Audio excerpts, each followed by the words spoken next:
The 5 a.m. Club, Chapter 3, An Unexpected Encounter with a Surprising Stranger. Do not live as if you have 10,000 years left. Your fate hangs over you while you are still living. While you still exist on this earth, strive to become a genuinely great person.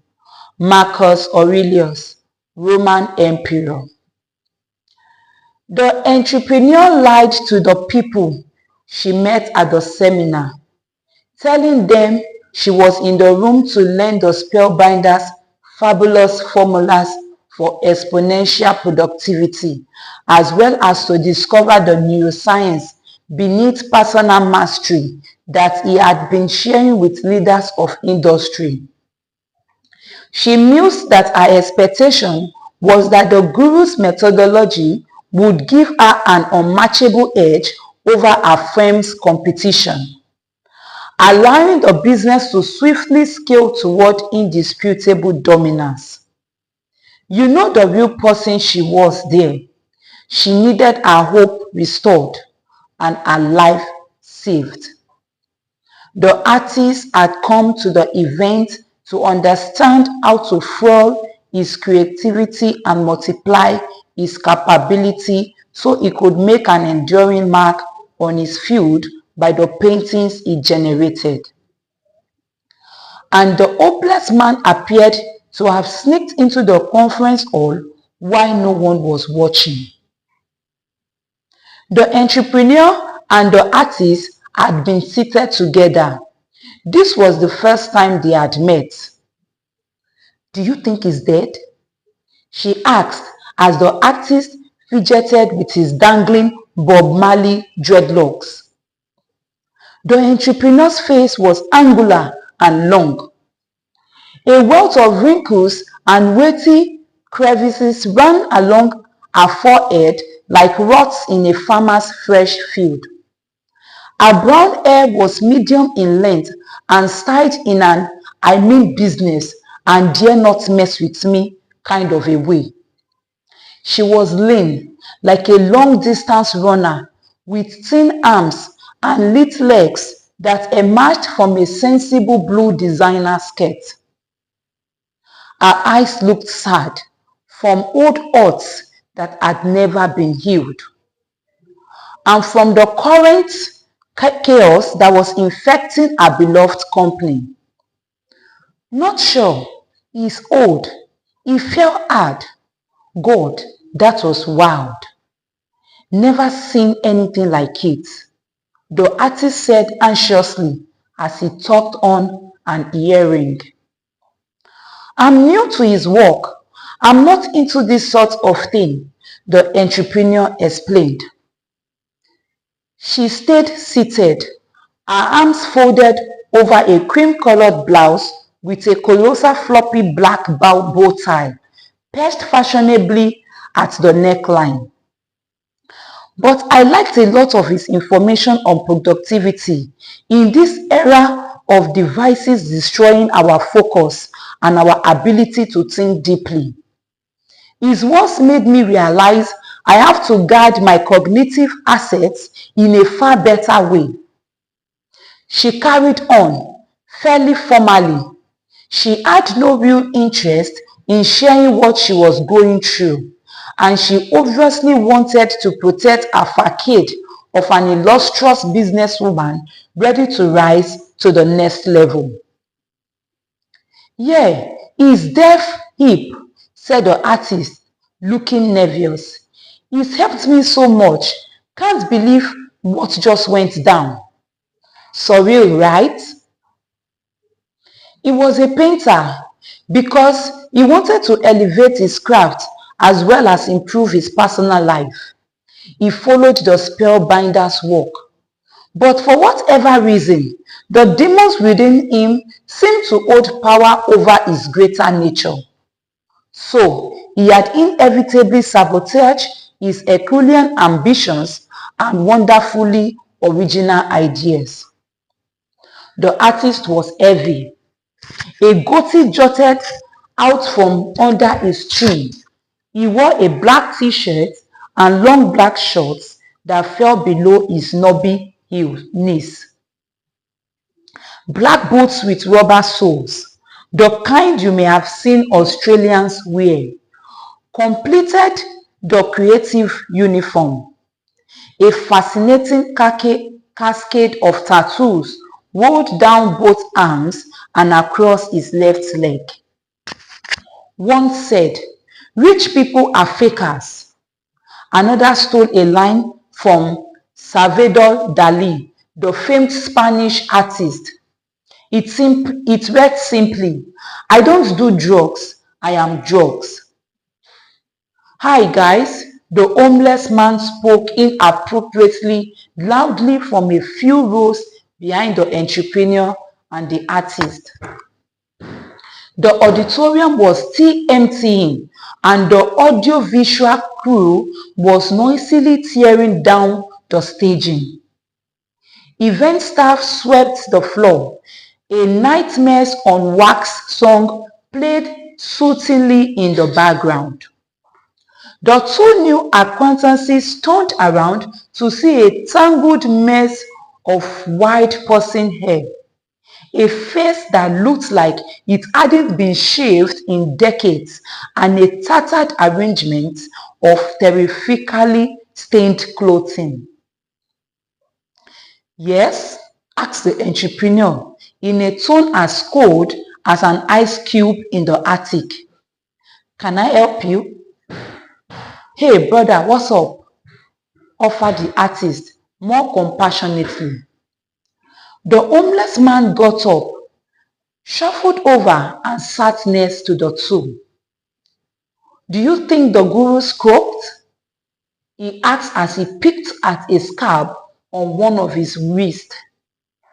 "Not sure," the artist replied as he tried another dreadlock. "Hope not." "Did you guys like the seminar? You into what the old-timer said?" continued the scruffy stranger. "Dev," said the artist, "I love his work. I have a hard time leaving it all, but what he says is profound and powerful." "I'm not so sure," the entrepreneur said cynically. "I like a lot of what I heard today, but I'm still not convinced on some other things. I will need some time to process it all." "Well, I think he's numero stated the homeless man with a bop.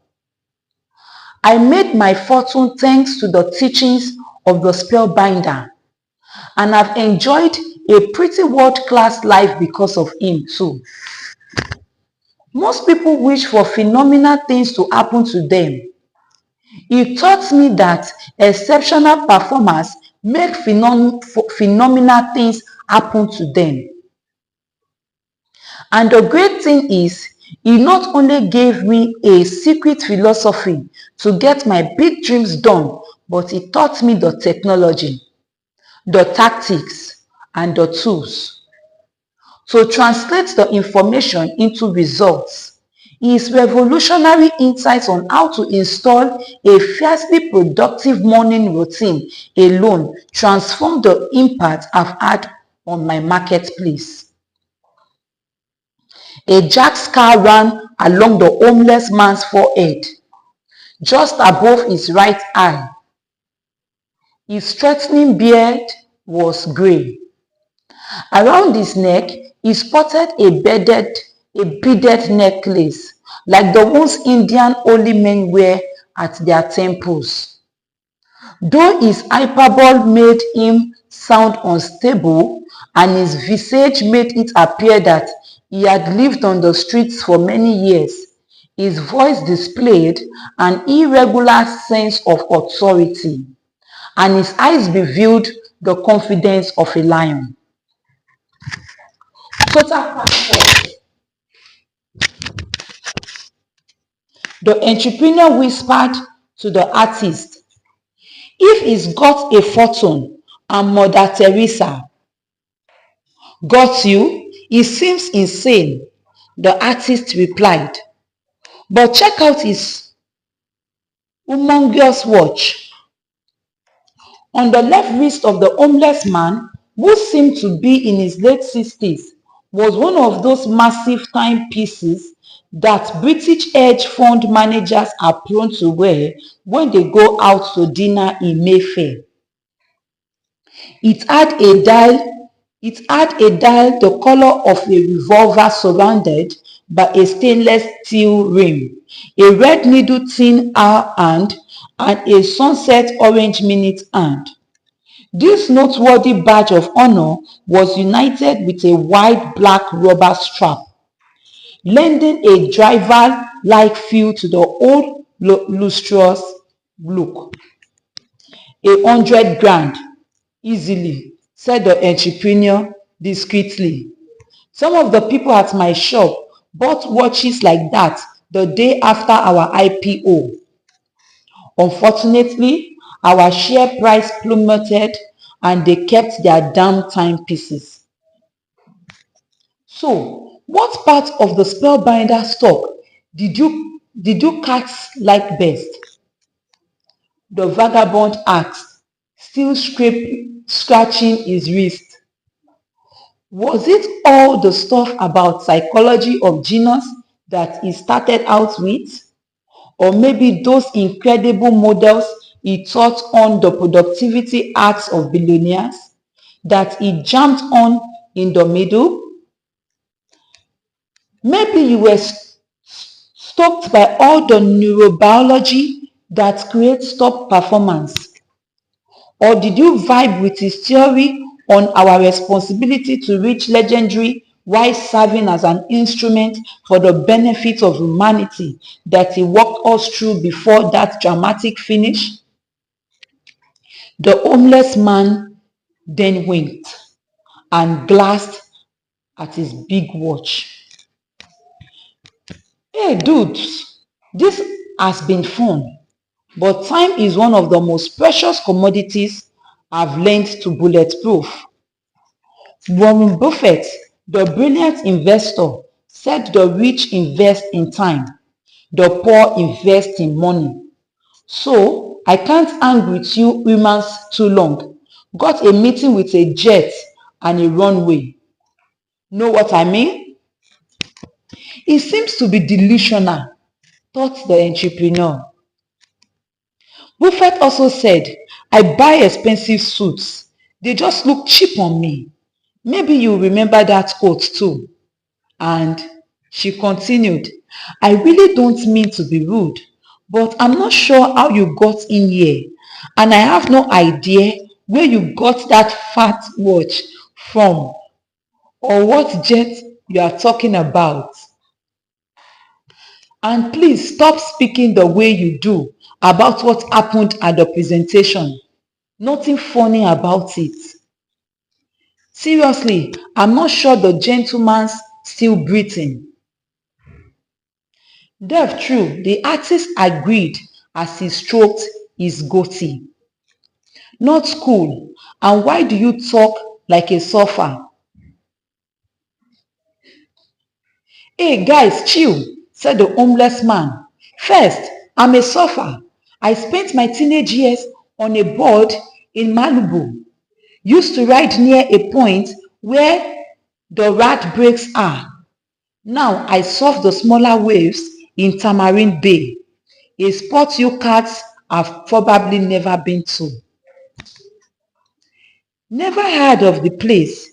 You are fairly outrageous, the entrepreneur said frostily. The homeless man was unstoppable. And second, I have been very successful in the business world. I've built a bunch of companies that are extremely profitable in this age of farms, making billions in income, yet nothing on their bottom line. What a joke. The world's going a little berserk. Too much greed and not enough good sense. And third, if I may, he added, as his gravely voice grew stronger, there is a plane waiting for me.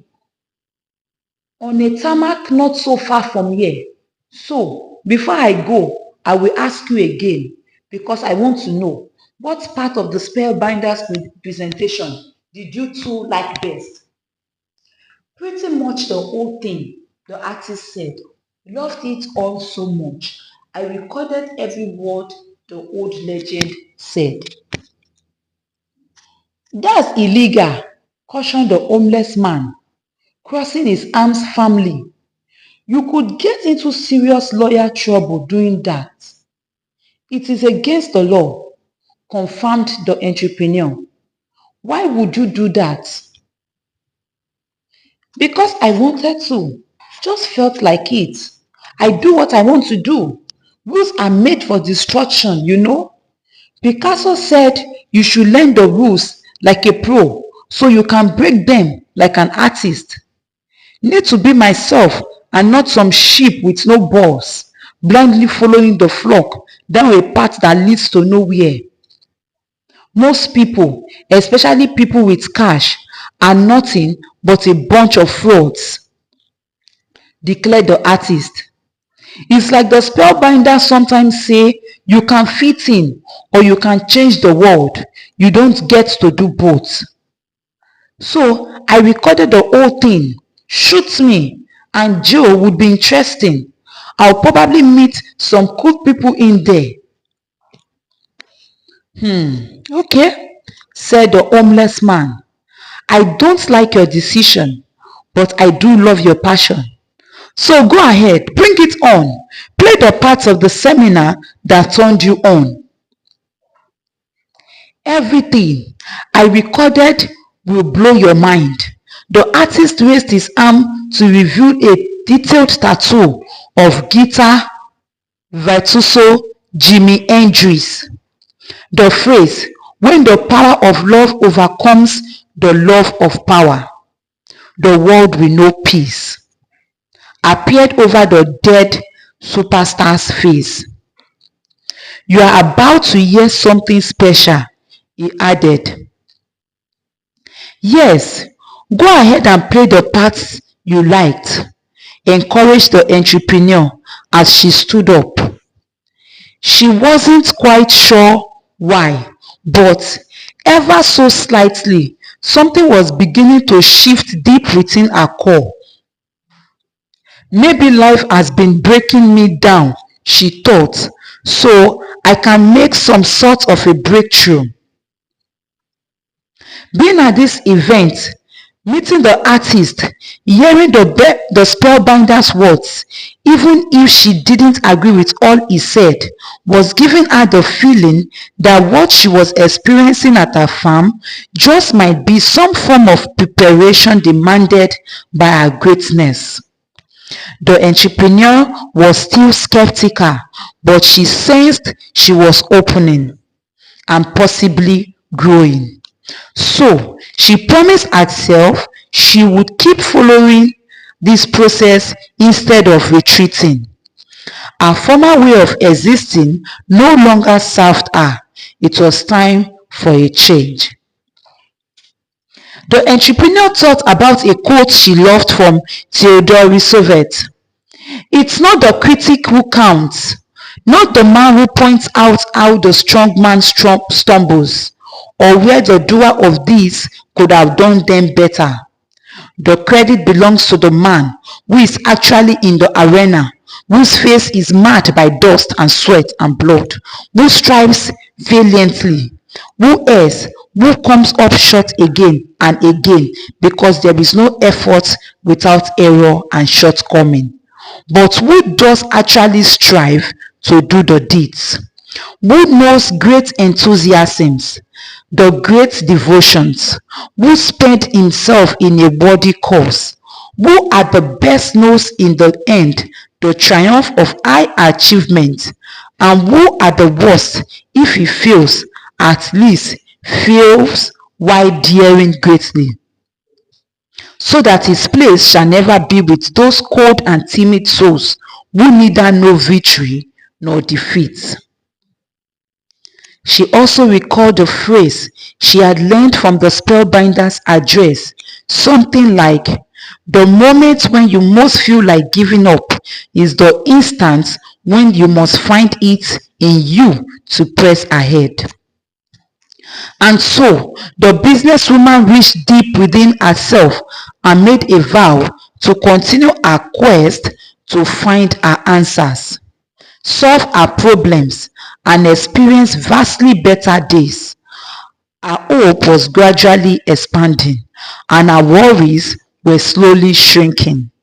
And the small, still voice of her finest self was beginning to whisper that a very special adventure was about to begin.